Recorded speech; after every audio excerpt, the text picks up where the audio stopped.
Protocolo da casa, né? Se o nenenzinho chorar, vai lá fora, pegue o vento com ele. Toda reverência ele escutou. Toda reverência nesse momento ela é necessária, tá bom?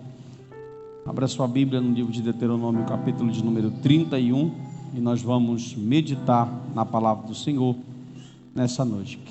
Os irmãos que estão nos visitando nessa noite, levante a mão assim. Isso, tem alguns irmãos que estão nos visitando. Fique muito à vontade entre nós, tá, irmãos? Vocês são muito bem-vindos aqui. A igreja está feliz, irmão, com a presença dos irmãos que estão nos visitando. Se é verdade, digam amém. Amém. Fique muito à vontade entre nós. Deuteronômio, capítulo de número 31. Eu quero que você fique com a sua Bíblia aberta. Nós vamos meditar nessa passagem. E que o Senhor, Ele possa falar conosco de uma forma especial. Queridos, Deuteronômio significa a repetição da lei. Esse livro ele foi escrito por Moisés, tá? E existem muitas citações desse livro, 356 citações de Deuteronômio só no Antigo Testamento, mais 190 citações no Novo Testamento. Esse foi o livro que Jesus mais citou na sua passagem aqui na terra. O Deuteronômio, na verdade, ele é uma repetição do que o Senhor falou através da vida de Moisés no Êxodo, em Levítico e em Números. Ali o Senhor dá leis cerimoniais, civis e religiosas, e principalmente o que aconteceu como lei moral sinaítica, a lei que Moisés recebeu no Monte Sinai. Essa lei moral do Monte Sinai, ela foi como uma orientação, como um aio pedagogo, uma instrução, para que o povo pudesse caminhar sendo protegido. Na verdade, irmão, quando Deus pediu para o povo de Israel guardar os seus mandamentos, Ele estava nada mais, nada menos pedindo para que o povo pudesse ter proteção, porque a lei do Senhor iria proteger aquele povo de todo e qualquer mal que pudesse aparecer diante da vida deles. Os hebreus chamavam esse nome de El Adavarim, que significa estas são as palavras, e a tradução para o grego, a Septuaginta, chama eles de Deuteronômio, que significa repetição da lei ou repetição das instruções de Moisés. Esse livro ele foi desde, na verdade, alguns críticos textuais falaram que foi escrito em cerca de 621 a.C., no reinado do rei, no tempo do rei Josias, e que Moisés não foi o autor desse livro.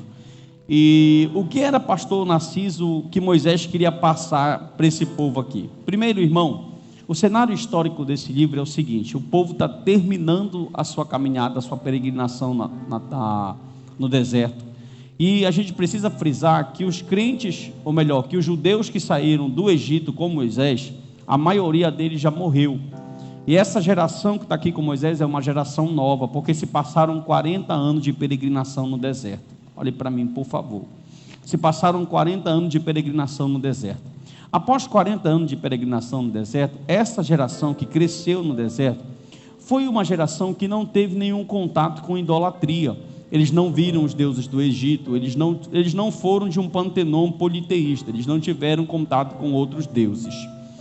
E na verdade o Senhor no deserto levou esse povo para lá, para que eles pudessem fazer um descarrego no bom sentido da coisa. Como assim, pastor? Tirar o Egito de dentro deles e fazer eles dependerem totalmente da providência do Senhor. Tanto que Deus sempre supriu todas as necessidades desse povo, assim como Ele supre as nossas todos os dias. E quando Moisés apareceu nesse cenário aqui, estima-se que Deuteronômio foi escrito, escute, em cerca de 1405 a.C., 1405 a.C. E o cenário histórico desse livro aqui está registrado porque só falta atravessar o Jordão. Só falta o que, irmão? Atravessar o Jordão. Depois de 40 anos de peregrinação, o povo não via a hora de gozar, né? De ter como recompensa aquilo que o Senhor tinha prometido a Abraão, a Isaque e a Jacó, que era a terra de Canaã. O Senhor disse: olha, eu prometi aos pais de vocês, e eu fiz fidelidade com o meu próprio nome, que vocês ocuparão e receberão uma terra que emana leite e mel. E Moisés foi o responsável por fazer isso aqui. E o objetivo desse livro era o que, pastor? Era Moisés preparar essa geração que cresceu no deserto para entrar em Canaã. Repito, uma geração nova, uma geração que cresceu no deserto, uma geração que cresceu vendo a providência de Deus. Hoje é um consenso muito grande no Brasil, e fora do Brasil também, na América, e se fala mais de América porque a Europa hoje ela não é cristã praticamente. A Europa hoje ela é muçulmana, e a Europa hoje ela é ateísta. Tem ramificações do cristianismo na Europa? Tem sim, mas não é tão forte como aqui na América do Sul e como nos Estados Unidos da América. Mas preste muito bem atenção. Só que se cresceu o entendimento, e principalmente para os crentes pentecostais, que somos nós. Quem são, pastores, crentes pentecostais? São aqueles que gostam da glória a Deus no culto. Isso, você é o pentecostal. Os crentes pentecostais, que são a maioria, preste atenção para mim, aqueles que gostam, que acreditam na continuidade, na continuação dos dons espirituais, eles criaram uma teologia muito errônea, que milagre salva, e há uma busca muito desenfreada por milagre, não é verdade, irmão? Há uma busca muito desenfreada por milagre, e quando a Bíblia, não eu, a Bíblia vai nos ensinar, que o maior milagre que o homem pode receber é a transformação do seu caráter. Por quê, irmão? Preste atenção, porque você pode ser curado aqui de uma diabetes, você pode ser curado de uma hérnia, de uma doença no rim, de alguma coisa, sim ou não? Mas você pode caminhar para o inferno da mesma forma, viu? Então o milagre ele não vai te aproximar. A gente interpreta os textos dos sinóticos muito de forma diferente. Por exemplo, você está lendo ali Marcos, Mateus e Lucas, e alguma experiência de Cristo com algum leproso, com algum enfermo, com algum doente, e no final da cura o texto diz: vai, a tua fé te salvou. Só que salvou ali não é salvação de alma, salvou ali é o quê? É cura física. Era como se Cristo estivesse falando: vai, a tua fé te curou. Cristo não estava dizendo que eles estavam salvos do fogo eterno, mas que eles estavam sendo curados das suas enfermidades. Muito bem. Quando Moisés falava, irmão, escute, o que é que Moisés vai fazer em Deuteronômio? Do capítulo de número 31 ao capítulo de número 34, que são os últimos capítulos do livro, vai dizer, e o narrador, vão aparecer críticos aqui. Por exemplo, para alguns críticos, quem escreveu o final desse livro aqui não foi Moisés. Quem foi, pastor? Então, como é que Moisés vai narrar a sua morte? Como é que o homem vai escrever a morte dele? Então eles dizem que o final do livro de Deuteronômio é um apêndice que poderia ter sido escrito por Josué, repita, Josué, Eleazar, que é o filho de Arão, ou pelo próprio profeta Samuel. Aqueles que defendem que não foi Moisés que escreveu os últimos capítulos do livro vão dizer o seguinte: olha, quem escreveu o texto foi ou Josué, o sucessor de Moisés, ou Eleazar, o filho de Arão, ou também pode ter sido o próprio profeta Samuel. Se fora o profeta Samuel, agora o livro estaria sendo datado ali do tempo do rei Josias, mas não é isso que a Bíblia diz. Por quê? Pergunte por quê. Porque dentro do próprio livro, o livro vai dar mais de 40 citações dizendo que o autor desse livro é o próprio Moisés. No Novo Testamento, Jesus falando em Mateus capítulo de número 19, Marcos capítulo de número 10, eles vão dizer que o autor desse livro foi o próprio Moisés. Então, como nós acreditamos que a Bíblia é inerrante e infalível, acreditamos na inspiração bíblica, nós acreditamos que o autor desse livro aqui foi Moisés. Quando alguns críticos teólogos, ou melhor, quando alguns teólogos mais conservadores e mais tradicionais vão estudar sobre o livro, olha aqui para mim, por favor, eles vão dizer que o momento que Deus revela isso para Moisés é quando Moisés sobe no monte.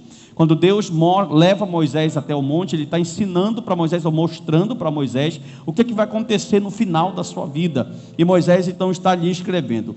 E esse livro, o que Moisés vai fazer? Se é a repetição da lei, olha qual é o mecanismo de Moisés. O Francinei não acabou de falar, o diácono Francinei não acabou de falar aqui que ele gosta de mensagens exortativas? Sim ou não?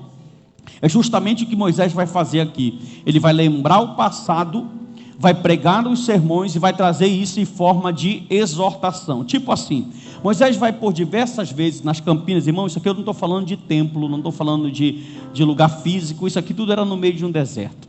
Então esse povo teve o privilégio de ouvir a manifestação da palavra sendo pregada, ou a oratória de Moisés no deserto. E Moisés vai pegar fatos do passado, que fatos? Fatos do Egito, fatos da caminhada no deserto, e vai trazer para o presente, porque só falta atravessar. Escute, Israel aqui está no ganho. Pergunte por quê?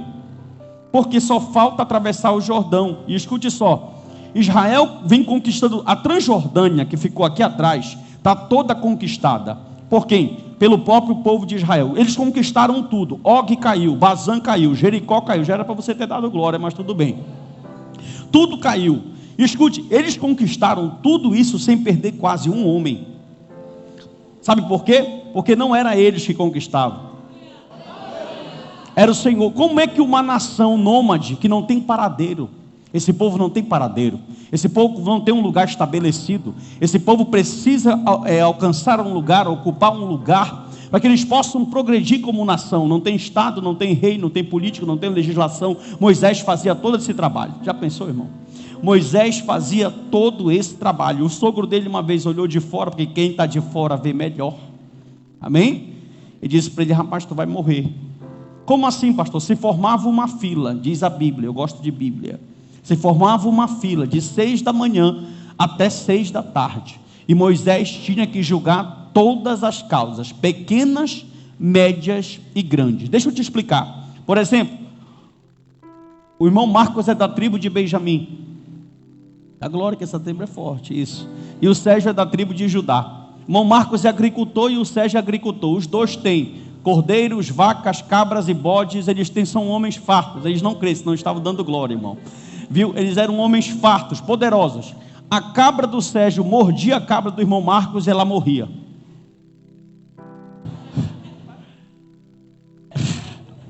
Deus é tão perfeito. Deus é tão perfeito, que até para isso Moisés colocou as leis. Se a cabra de um animal morder a cabra de um outro animal, se um boi de um homem morder o boi de outro homem, esse homem vai restituir o animal para aquele dono que foi perdido. Aí tem lá todas as leis que você pode ler na sua casa depois. Já pensou? Tudo isso tinha que ser levado para Moisés. Olha, Moisés, a cabra do irmão Marcos mordeu a cabra do Sérgio, e Moisés tinha que resolver problema pequeno, problema médio e problema grande. Porque a vida de um líder não é fácil. Viu? A vida de um homem e de uma mulher de Deus não é fácil. Aqui no livro de Deuteronômio, segundo Stanley Ellis, que é um grande estudioso norte-americano, quando você quiser comprar um livro sobre o Antigo Testamento, procure um livro que o nome é Conheça o Antigo Testamento, do autor chamado Stanley Ellis. E Stanley Ellis vai intitular aqui 4 pontos sobre o que tem. Segundo ele, tem 4 leis espirituais dentro de Israel. Vamos lá, eu vou falar e você repete para você memorizar. A primeira lei é temer e reverenciar ao Senhor seu Deus. Temer e reverenciar o Senhor seu Deus. Israel tinha isso como lei. Segundo, andar em todos os seus caminhos e amá-lo. Vamos lá? Amar, andar em todos os seus caminhos e... A terceira lei era servir ao Senhor de todo o seu coração e de toda a sua alma. Vamos lá? Servir ao Senhor de todo o seu coração e de toda a sua alma. Isso o judeu tem como raiz. E a última, guardar os mandamentos do Senhor. E eu gosto da última expressão que eu vou falar: para o seu próprio bem. Quer ver uma coisa, irmão? Quando Deus te proíbe de alguma coisa é porque Ele quer o teu bem. Estou falando agora de Macedo, né? Queimada, está repreendido, em nome de Jesus. Olhe para mim aqui. Quando Deus te proíbe de alguma coisa, é porque Ele quer o teu bem. Então eles tinham temer ao Senhor, andar nos seus caminhos, servir com todo o coração e alma e guardar todos os seus mandamentos. Capítulo 31, versículo de número 1, vamos lá. Aleluia. Vamos ver o que esse texto tem para nós aqui. Essas são as últimas disposições. Depois dessa breve introdução sobre o livro, sobre o cenário, você já está dentro de Deuteronômio comigo agora, já está entendendo um pouquinho o pensamento de Moisés. A gente vai observar aqui as últimas disposições de Moisés. Capítulo 31, versículo de número 1 e 2. Pode colocar aqui e a igreja vai ler comigo. Moisés foi e falou estas palavras a todo Israel. Olha qual foi a palavra. Ele disse: hoje eu estou com 120 anos de idade. Segura. Ele tem 3 períodos de 40 anos. 40 no Egito, 40 sozinho no deserto e 40 no deserto com o povo. Ele tem 120 anos. O final do livro, no capítulo de número 34, pode deixar o versículo aqui. O final do livro, no capítulo de número 34, ele vai dizer assim: olha, eu estou com 120 anos, ele está subindo o Monte Nebo para morrer, porque ele vai morrer no monte, ele não vai entrar na terra prometida. Quando eu leio isso aqui, me dá uma dor no coração. Porque se tem alguém que merecia, na minha visão, entrar na terra, era Moisés. E ele vai ficar de fora. Amém? porque não é o líder que manda, quem manda é quem chamou ele, certo? Aí ele vai falar assim: eu tenho 120 anos, a minha visão está boa e o meu vigor ainda dá para dar mais um pouco. Só que ele disse assim: o Senhor me disse, ó, eu já não tenho mais força para fazer o meu trabalho. Irmão, vai passar o nosso tempo. Daqui a pouco o nosso vigor e a nossa força não será mais a mesma. É por isso que eu digo aos irmãos, principalmente aos jovens que estão aqui me ouvindo, ou os irmãos novos, aproveite o seu vigor e a sua vitalidade, a sua força, para doá-las para o Senhor, porque daqui a pouco nós vamos estar falando como Moisés. Ontem eu até comentei com os irmãos aqui, eu fui pregar lá na Assembleia de Deus do Carmelândia, numa festa de jovens, e estava lá o pastor que recebeu Daniel Berg com o Navring na casa dele. Ele tem 94 anos de idade, irmão, ainda pega, ainda dá uma bênção apostólica no culto, as forças já foram embora, já não tem a visão de um lado do olho, viu? Porque o nosso tempo ele é passageiro. Olha você aí, está com 30, ontem a gente tinha 15, hoje nós já estamos com 30, amanhã chega os 40 e por aí vai. Daqui a pouco, irmão, se Jesus não voltar, quem é que vai tomar conta? São essas crianças que estão aqui atrás. São essa geração que Deus está levantando aqui atrás. E Moisés está, escute, parece que, irmão, Moisés tinha que ter uma direção de Deus muito forte. Sabe por quê? Porque ele peregrinou 40 anos no deserto. Ele vai dizer assim, ó, me disse, você não passará o Jordão. Como assim, pastor? O homem que sofreu, que aguentou tudo que aguentou, subiu no monte para falar com Deus. Quando desceu no capítulo 32, já tinha uma igreja católica lá embaixo com bezerro de ouro, que Arão colocou, porque Arão não tinha visão, Arão não sabia como conduzir, Arão não sabia, o cajado estava com Moisés. O homem que passou por tudo, que recebeu afronta, que recebeu murmuração daquele povo. Se tinha alguém que merecia entrar, o Senhor falou, tu não vai entrar. Pode passar, versículo de número 3. Aí ele vai dizer assim, ó, leia comigo, irmão, vamos entender o texto. O Senhor, o Deus de vocês, passará diante de vocês. Ele destruirá as nações que estão diante de vocês, e vocês tomarão posse delas. Aí ó, Josué passará diante de vocês. Quem? Como o Senhor. Eu disse isso aqui no culto do meio-dia, acho que foi na quinta-feira quando eu preguei, que quem escolheu Josué não foi Moisés, tá? Quem escolheu Josué foi o próprio Senhor. Foi o Senhor que ordenou que Josué ocupasse o lugar, e ele prometeu que essa promessa se cumpriria na vida de Josué. Olha o versículo 4 e 5, pode observar comigo, vamos lá. O Senhor fará com que essas nações, o que fez com Seom e Og, rei dos amorreus. Quem são Seom e Og? Quando chega no capítulo 5, 6 e 7 do livro de Josué, você vai observar que quando eles chegam em Jericó, Raabe diz, olha, nós sabemos o que aconteceu com Og, rei de Bazã, e com Seom. Está todo mundo com medo aqui dentro de Jericó, porque nós sabemos que o Deus de vocês abre mar. Meu Deus, irmão. Irmão, e Jericó, se você não sabe, saiba agora, é uma cidade fortaleza com 9 metros de altura, um muro com 6 de espessura, onde 2 carros passavam lado a lado. Ela era conhecida como uma fortaleza cananeia insuperável, que nenhuma nação do mundo antigo conseguiu passar, e ela caiu com glória. Viu? Eles disseram assim, olha, o rei dos amorreus, o que você fez? O Senhor fará com essas nações o que fez com Seom e Og, rei dos amorreus, e com a terra deles que ele destruiu. Pode colocar o próximo verso, verso 5. Quando, pois, o Senhor entregar nas suas mãos os povos que estão diante de vocês, preste atenção no texto, façam com eles segundo todo o mandamento que ordenei. É aqui que começa a gente entender a mensagem. Dê um glória a Deus aí para ajudar o pastor. Irmão, quando nós lemos, principalmente, escute, leia comigo aí na sua Bíblia, com a sua Bíblia, se você, a irmã vai colocar no telão, se você quiser ler no telão, você pode ir lá. O versículo 6, ó, sejam fortes, corajosos, não tenham medo, nem fiquem apavorados. O Senhor, seu Deus, é quem vai com você. Versículo 7, seja forte e corajoso, porque com esse povo você entrará na terra. A gente tem, olhe para mim aqui, todo mundo, a gente tem um defeito muito grande na hora de interpretar a Bíblia. Quais são? Toda ferramenta preparada contra ti não prosperará. Nós pegamos os versículos que são fortes e estamos com a vida toda irregular. Não sai nada, nenhum glória. Nós pegamos os versículos que são fortes e Presta atenção, que capítulo está escrito isso aqui? 31, não é isso? Só que antes do 31 já passou o 28. Você lembra o que Deus falou para o povo no 28? Se atentamente ouvirem a voz do Senhor teu Deus, tendo cuidado de guardar todos os seus mandamentos. Como assim, pastor? Irmão, Deus só vai na frente, Deus só estará contigo, Deus só abrirá o caminho, Deus só abrirá o mar, Deus só dará providência, se você estiver dentro da condicional. Não adianta você maquiar uma ideia que Deus vai te abençoar do jeito que você está, que não vai, não tem como, porque Deus não vai contrariar aquilo que Ele colocou como ordenança. Então a gente tem, os textos isolados geram promessas falsas e bênçãos falsas.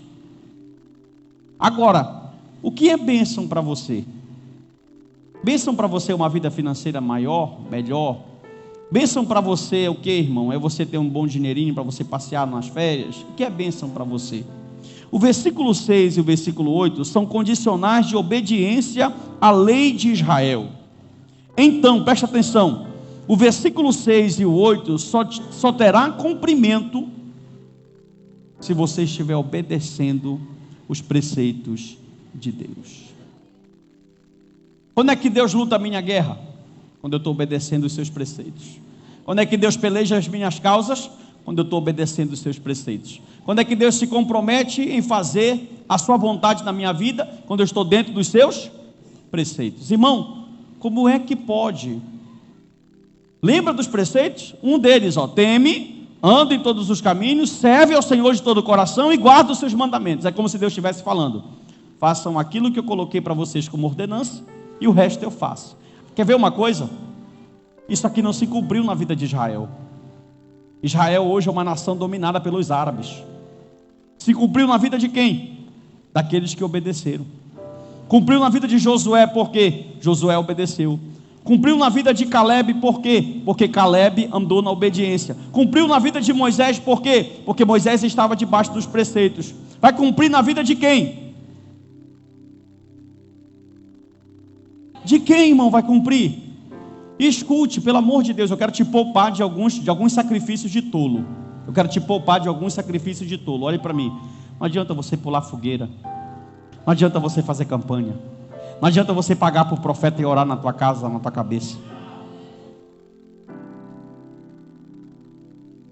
Não adianta você ir para o Mangueirão, para frente do bosque onde eles oram, para ir Coraci. Não adianta. O profeta Samuel falou isso há milhares de anos atrás. É melhor obedecer do que sacrificar. E a gente tem uma dificuldade muito grande com os crentes. Por quê? Porque eles querem ser abençoados, mas não querem estar debaixo das condicionais. Aí eles pegam os versículos, não, está vendo? Deus está dizendo, se tu for corajoso, eu estou contigo, tu vai entrar na terra, eu prometi, o Senhor irá na tua frente, Ele estará com você. Ei, peraí, sempre tem um se. Ele estará com você se eu temer de todo o meu coração. Ele estará com você se eu guardar todos os teus mandamentos. Ele estará com você se eu amar com toda a minha alma. Ele estará com você se eu me comprometer em guardar a sua lei. Irmão, quer ver uma coisa? Você não consegue ver Deus, nem eu consigo, amém? Porque Ele é Espírito, não é isso? Fale comigo, irmão, não é isso? Sim ou não? Sim. Se tu tem dificuldade de obedecer um homem que tu vê, que tu pega nele, imagine um Deus que tu nunca viu. Por que os pagãos faziam imagem? Porque era mais fácil obedecer algo palpável, tocável, visível, do que algo que eles nunca viram. Eles falavam para o judeu: esses caras são doidos, eles adoram um Deus que eles nunca viram. Como é que Israel conseguiu obediência a um Deus? Alguns momentos Deus dava um spoiler. Como assim, pastor? Eu vou me manifestar na nuvem. Aí eles viram aquela nuvem, era uma teofania, uma manifestação. Eu vou me manifestar no maná, no milagre. Em algum momento Deus dá também algum momento desse para a gente. Ele mostra que Ele está com a gente mais de perto. Amém ou não amém, irmão? Olha o cuidado de Moisés. Moisés está sabendo que ele está morrendo. E ele está sabendo também que a única maneira desse povo conquistar a terra é se eles obedecerem o preceito do Senhor. Irmão, coloque uma coisa na sua cabeça. Quer ver uma coisa? Depois você dá uma anotada na sua Bíblia aí, e você dá uma analisada no texto de Hebreus, capítulo de número 6, na sua casa. E vocês sabem por que os crentes não crescem? Pergunte por quê. Porque eles não querem. Simplesmente porque eles não querem. Os crentes não querem crescer, já foi tudo liberado, o teu inimigo já foi vencido, Cristo já pagou teus pecados na cruz, te deu vida nova. Por que eu não cresço, pastor? Porque a gente anda cocheando entre dois pensamentos. Escute só, não terminei, deixa eu terminar aqui que eu tenho algo bom aqui para ti. O capítulo 31, versículo 9, agora vai pegar para cá para os sacerdotes. Ele diz assim, leia comigo por favor. Moisés escreveu esta lei e a entregou aos sacerdotes. A entregou a quem? Aos sacerdotes, filhos de Levi, que levavam a arca da aliança do Senhor, e a todos os anciãos de Israel. Pode colocar o próximo versículo, por favor. Moisés lhe deu a seguinte ordem: ao final de cada 7 anos, precisamente no ano do perdão das dívidas da festa dos tabernáculos, até o 13, quando todo Israel se apresentar diante do Senhor seu Deus, no lugar que este escolher, olha o que ele disse, irmão. Vocês, sacerdotes, quem são os sacerdotes hoje? É o ministério. Irmão, se a igreja não está crescendo, a culpa primária não é da igreja. A culpa primária são dos sacerdotes. Porque são os sacerdotes, hoje a palha voou na EBD, porque são os sacerdotes que são responsáveis pelo crescimento e direcionamento do povo. Não é o povo que conduzia Moisés e Arão, era Arão que conduzia o povo, porque quem falava com Deus não era o povo, era Moisés. Aí o Senhor disse: olha, vocês vão fazer o seguinte, no lugar que Deus escolheu, vocês devem ler essa lei diante de todo Israel. Olha a Bíblia aí, pode passar, 12.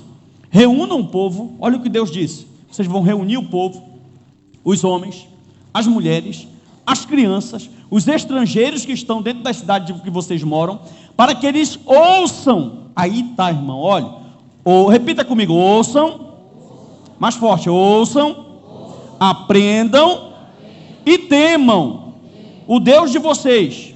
Aí está o final. A gente até ouve, sim ou não? A gente até aprende, você sabe, irmão, sim ou não? Mas a gente tem dificuldade de fazer o cumprimento do final do versículo. E cuidem de cumprir. Não basta só você ouvir. Toda terça-feira você ouve, todo domingo você ouve, no YouTube você ouve. Ouçam, aprendam, temam, mas cumpram. Porque as coisas estão erradas, pastor? Porque eu não estou cumprindo aquilo que o Senhor colocou para mim como ordenança. E outra coisa, irmão, presta atenção. Quando Deus dá uma ordem para mim como servo, tem algum servo de Deus aqui? Olhe para mim aqui, por favor. Eu vou só na manhã hoje com vocês. Quando Deus dá uma ordem para servos aqui, Ele não pergunta: servo, tu quer? Ele não pergunta, irmão: meu filho, tu quer obedecer isso aqui? Olha, se tu quiser, tu pode obedecer. Não tem essa condicional. Quando Deus dá uma ordem para servo, o servo tem que fazer o quê? E obedecer a Deus vai te doer. Olhe para mim aqui. Obedecer a Deus vai doer o teu tempo. Obedecer a Deus vai doer o teu lazer. Obedecer a Deus vai doer viagens, passeios. Obedecer a Deus vai me requerer muita renúncia. Obedecer a Deus. Mas por que, pastor, Deus não está sendo muito carrasco? Não, é um meio que Ele está usando para te guardar. Irmão, presta atenção para mim aqui. Quando um pai bate no filho, é porque ele odeia o filho que ele faz aquilo?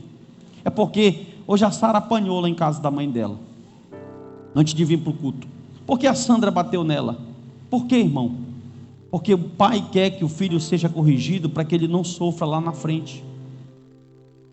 Porque Deus diz não para ti? Não, não vai, não pode, não é assim. E com cada um Deus tem um tratar. Por exemplo, você pode fazer coisas que eu não posso e vice-versa. Mas quando Deus ele coloca preceitos e disse assim, vocês não vão fazer, sabe por que ele está fazendo isso? É amor purinho. Irmão, olhe para mim aqui, por favor, todos. Você já pensou se Deus nos deixa à vontade? É igual aquele filho tolo que pai faz tudo o que ele quer. Não, ele não pode chorar. Um bebezinho do papai? Não, toma meu filho. A criança fica com nojo. Dá glória aí, irmão, que é verdade isso. A criança fica nojenta, ninguém gosta de estar perto. Criança tola. Sim ou não? Porque você está à vontade. Só que o teu pai te ama muito. Tanto, dá glória, pelo amor de Deus, que ele criou uma lei, não foi para te prender, a lei não é prisão,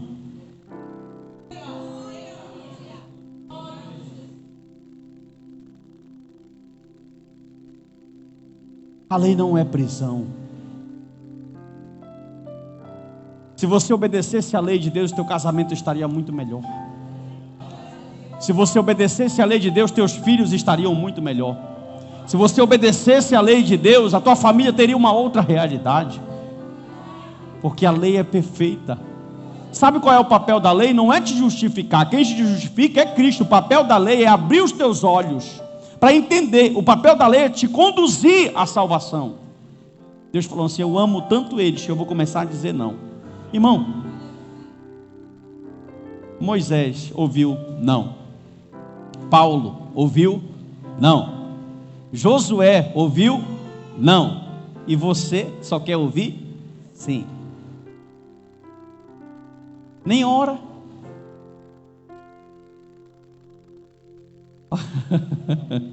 Olha aqui para mim, irmão. Tem alguns irmãos, quando eles começam a orar um pouquinho, porque a gente não ora, irmão, a gente ora só um pouquinho, viu? A gente ora só uma unha perto dos apóstolos. Aí quando ele consegue orar um pouquinho, não, vou falar com Deus essa madrugada, e Deus, quem vai falar é o homem que ora. Ele pensa que porque ele ora um pouquinho, o céu está disponível para ele fazer o que ele quer. E quer ver ele ficar com o berço virado, é quando ele ora, tá, irmão, olha, só fala se você dá glória a essa. Olhe para mim aqui. Você não vai ser beneficiado porque você obedece. É o nosso papel. Quando tipo assim, quando o crente está fazendo tudo certo, ele quer bonificação. Olha, Senhor, estou fazendo tudo certo, estou fazendo. Essa é a nossa obrigação, irmão. Deus não tem que te abençoar porque tu fazes o certo. Fazer o certo é nosso dever. Você entende isso, irmão? Mas automaticamente, quando eu estou fazendo o certo e o negócio estreito, eu começo a questionar Deus como se eu soubesse mais do que Ele. O Senhor falou, não, obedeça. Mas é difícil, pastor. Mas obedece. Mas dói, pastor. Obedece. Mas eu não consigo. Ore. Amém, irmão? Para terminar, vamos lá. Versículo 14. Olha aqui, irmão. Todo mundo. O Senhor disse a Moisés, eis que está chegando o dia que você vai morrer. Eu comecei falando que ninguém é eterno, não é isso? Se você não deixar um legado ou um sucessor, você está falhando na sua missão. Olha aqui, ó.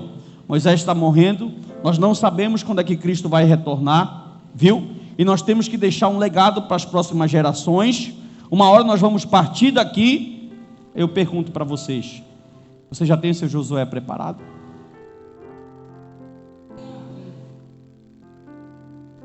Já, irmão? Eu tenho batido na tecla com essa igreja aqui com isso. Faça um discípulo. Deixe um discípulo. Deixe alguém no seu lugar. Não seja irresponsável com as coisas de Deus. Deixe alguém para pregar. Deixe alguém para tocar. Deixe alguém no seu lugar. Daqui a pouco passa o nosso tempo. Está vindo outra geração aí. E essa geração que nós estamos vivendo é uma das piores de todos os tempos. Uma geração fraca. Uma geração raquítica. Olha só. Do 14 ao 17. Sem líder. Repita comigo essa frase. Sem líder, o povo se corrompe. Tem um livro todinho na Bíblia para você ler isso, Juízes, 350 anos de corrupção humana, porque o povo não tinha líder.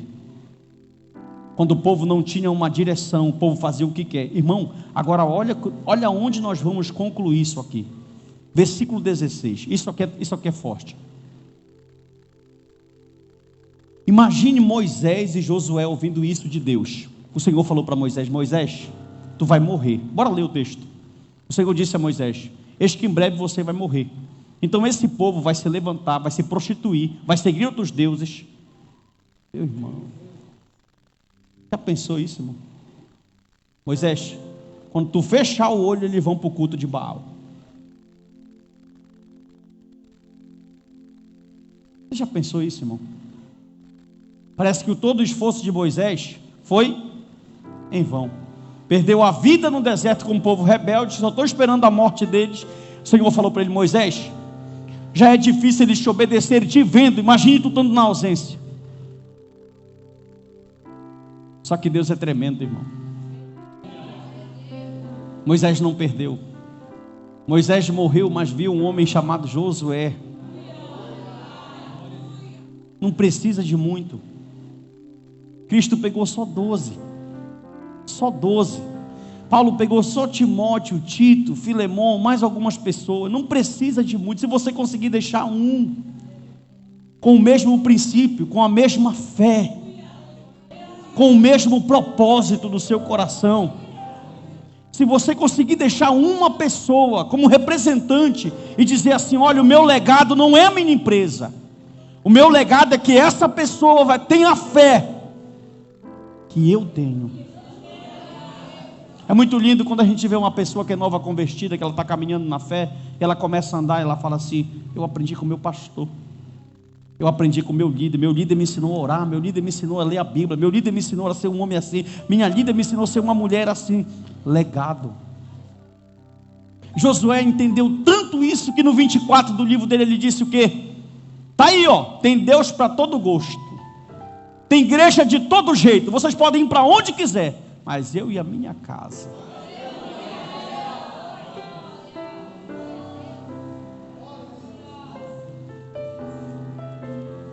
Eu fico olhando, irmão. Eu estou terminando de verdade. A gente não trabalha para todos. Eu termino aqui. Nós não trabalhamos para todos. Porque nós temos uma igreja cheia, graças a Deus que você vem todo domingo, toda terça-feira. Estou esperando vocês na sexta-feira também, para a gente cultuar a Deus. Não tem coisa melhor. Quando nós entendermos isso, vai ser diferente a nossa caminhada. Mas a gente não faz para todos. Por quê? Porque muitos vêm por vir. Sim ou não? A gente faz por quem? Pelos Josués que estão sentados aqui. E eu fico observando uma irmã que vem na escola bíblica, uma irmã que vem no culto do meio-dia, e o Espírito Santo de Deus fala assim: é por ela, é por ele. Não é por todos, irmão. E tem muitos que escutam todo dia, ainda não aprenderam a temer, ainda não aprenderam a guardar e ainda não aprenderam a cumprir. Uma coisa eu sei, biblicamente falando: se Deus tem um plano de salvação, Ele não te perde. Agora, irmão, o anzol do Papai do Céu dói. Dói. Para que haja temor no arraial, dói. Quando Deus falar para ti assim: ei, meu filho morreu por ti, tu é um eleito, eu tenho uma promessa e eu não te perco. Você pode estar fazendo o que você estiver fazendo. Quando o céu determinar que a tua hora de pecar acabou,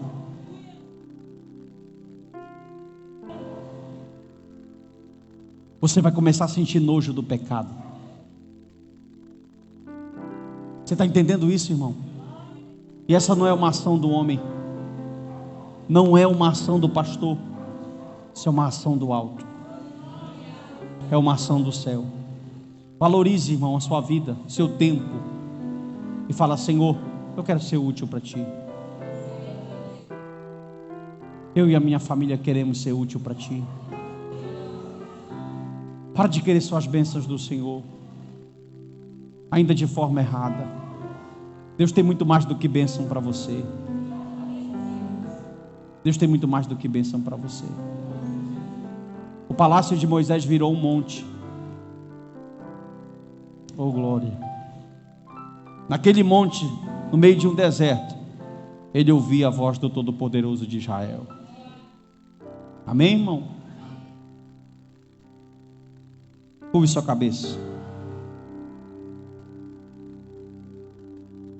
Renova-me, Senhor Jesus. Já não quero ser igual. Renova-me, renova.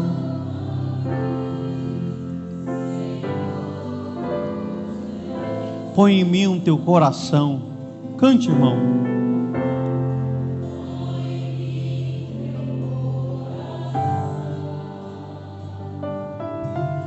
Porque tudo que há dentro de mim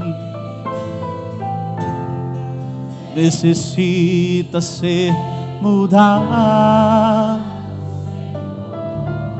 Porque tudo que há dentro do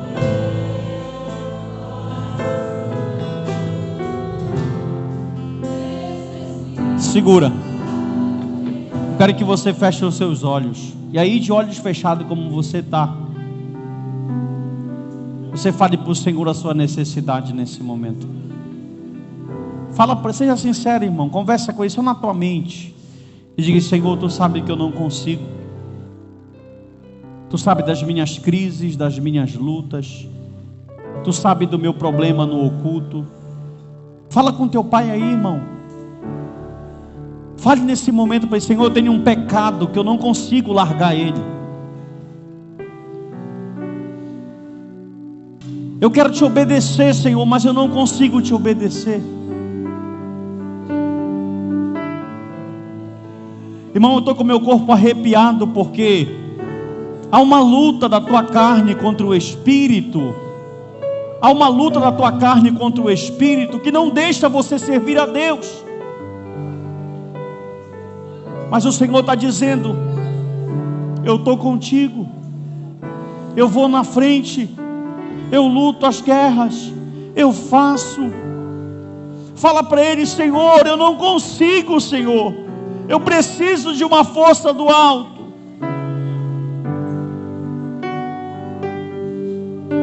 Se você quer chorar, chora um pouquinho aí. Chora um pouquinho aí e diga para Ele: Pai, é a tua filha que está falando contigo aqui.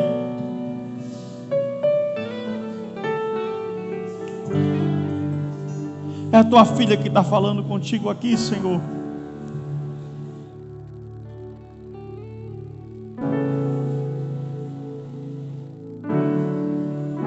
É a tua filha que está falando contigo, Senhor. Eu vou te dar mais alguns segundos para você falar com o Senhor. Oh glória.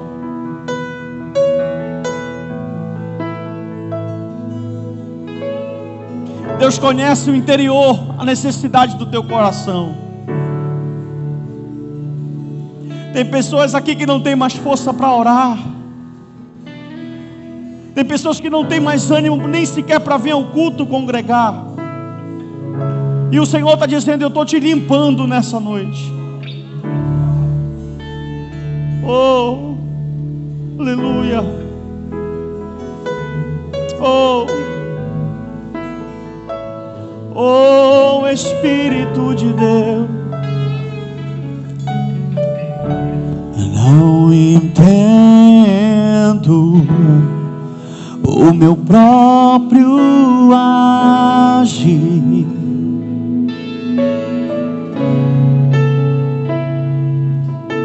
Sem tua graça, sem tua graça,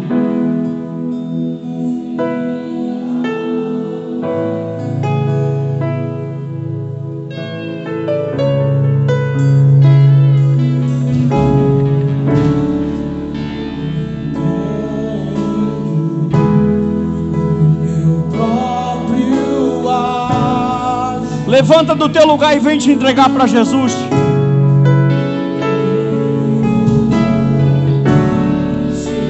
Levanta da tua cadeira e vem te entregar para Cristo nessa noite.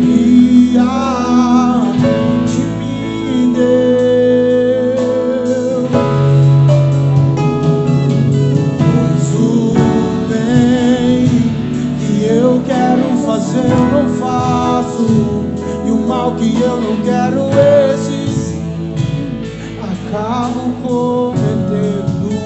Volta para Jesus hoje. Militam carne e espírito em uma guerra infindável, a qual eu não me rendo. Aleluia! Meu corpo já foi vendido como escravo, e não existe bem nenhum em mim, apenas o pecado. Mas eu sei que no tocante ao meu interior, Jesus está te chamando. na sua lei, tu és o meu amado. Então liberta-me de mim. Oh, Eu quero ser a sua casa. meu Deus. E se o Senhor estiver aqui, eu sei, eu venço o pecado. Aleluia! Então enche-me de ti, até que não haja mais espaço. Volta! Estou em tua presença, o meu viver é transformado. Então liberta-me de mim. Eu quero ser a sua casa. E se o Senhor estiver aqui, eu sei, eu venço o pecado. Então enche-me de ti, até que não haja mais espaço. Pois quando estou em tua presença, o meu viver é transformado. Segura.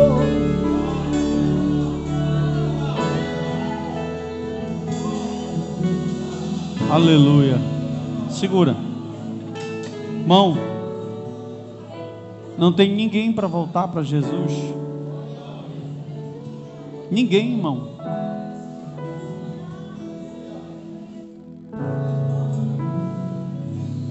Oh, glória. Eu quero que você levante do seu lugar, porque Deus está te chamando. E eu quero orar por você.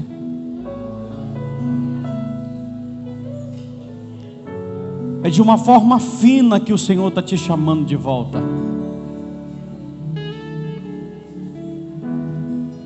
Aleluia.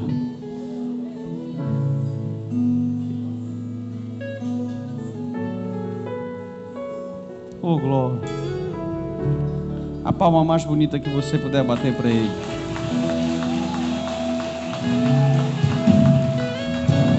Vamos cear, para a gente ir embora para casa. Mateus 26, 26. A banda prepara os louvores aí. Pode encerrar. Deus abençoe os irmãos que nos acompanharam na rede social. Mateus 26, 26 diz assim: